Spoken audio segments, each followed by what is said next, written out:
పశ్చిమ గోదావరి జిల్లా Undi MLA deputy speaker Kanumuru Raghuramakrishnamraju Bhimavaram DSP Jayasurya పనితీరుపై క్లీన్ చిట్ ఇస్తున్నట్టుగా మాట్లాడటం రాజకీయంగా చర్చకు దారితీసింది. ఓవైపు డీఎస్పీపై విచారణ జరిపి నివేదిక ఇవ్వాలని ఎస్పీని డిప్యూటీ సీఎం ఆదేశించిన తరువాత రఘురామకృష్ణంరాజు ఈ తరహా కామెంట్స్ చేయటం ఇప్పుడు చర్చనీయాంశంగా మారింది.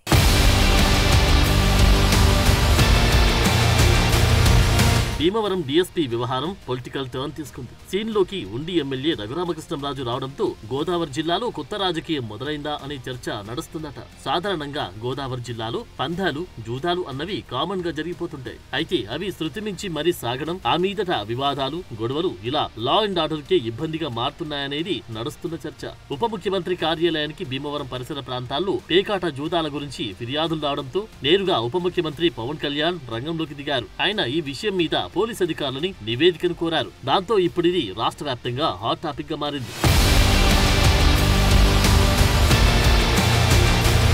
జనసేన పార్టీ అధినేత రాష్ట్ర ఉప ముఖ్యమంత్రి పవన్ కళ్యాణ్ దృష్టికి డీఎస్పీ జయసూర్య చేసిన అక్రమాలు, అవినీతి వెళ్లడంతోనే ఆయన నేరుగా జిల్లా ఎస్పీతో మాట్లాడి నివేదిక ఇవ్వాలని ఆదేశించడంపై రఘురామకృష్ణంరాజుకున్న అభ్యంతరాలు ఏమిటో తెలపాలని కూడా జన సైనికులు డిమాండ్ చేస్తున్నారు. అసలు భీమవరం డీఎస్పీ జయసూర్యకు క్లీన్ చిట్ ఇస్తున్నట్లుగా రఘురామకృష్ణంరాజు మాట్లాడడం ఏంటనే చర్చ నడుస్తుందట. డీఎస్పీపై ఇక నివేదిక ప్రభుత్వానికి చేరకుండానే రఘురామకృష్ణంరాజు డీఎస్పీకి మద్దతుగా మాట్లాడడంపై కూడా జన సైనికులు ఆగ్రహం వ్యక్తం చేస్తున్నారట.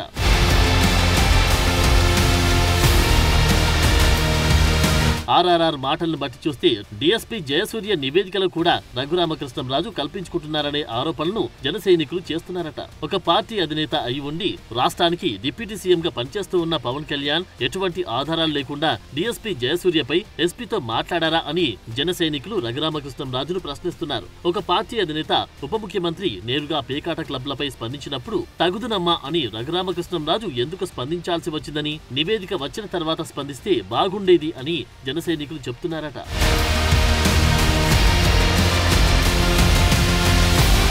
రఘురామకృష్ణంరాజు డీఎస్పీకి క్లీన్ చిట్ ఇవ్వడమే కాకుండా డిప్యూటీ సీఎం పవన్ కళ్యాణ్ ఉద్దేశించి చేసిన వ్యాఖ్యలపై కూడా రాజకీయంగా చర్చకు దారితీస్తున్నాయట. పవన్ కళ్యాణ్ ఆయన శాఖతో పాటు మిగిలిన శాఖలపై కూడా సమకాలీన దృష్టి పెట్టడం సంతోషకరమని, ఆర్ఆర్ఆర్ దీనిపై మాట్లాడడం గురించి జనసేన నేతలు కొందరు అసహనానికి గురవుతున్నారట.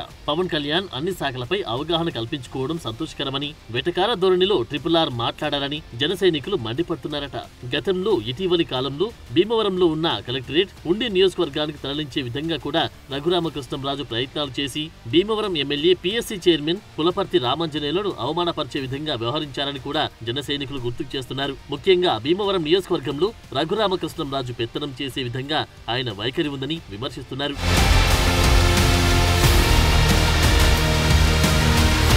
వైసీపీ నుంచి ఎంపీగా గెలిచిన తర్వాత కూడా రఘురామకృష్ణంరాజు వ్యవహరించిన తీరును జన సైనికులు ఇప్పుడు గుర్తుకు చేస్తున్నారట. నరసాపురం ఎంపీగా గెలిచి ఆ తర్వాత ఇప్పటి ముఖ్యమంత్రి జగన్ తో ఇదే విధంగా వ్యవహరించారని, ప్రతి అంశంలో జోక్యం చేసుకున్న విషయాన్ని రాజకీయ విశ్లేషకులు గుర్తుకు చేస్తున్నారట. ప్రభుత్వంలో కీలకమైన స్థానంలో ఉన్న పవన్ కళ్యాణ్ తీసుకున్న నిర్ణయాన్ని వ్యతిరేకించే విధంగా ఆయన మాట్లాడడం పొలిటికల్ సర్కిల్స్ లో పెద్ద చర్చ నడుస్తోంది.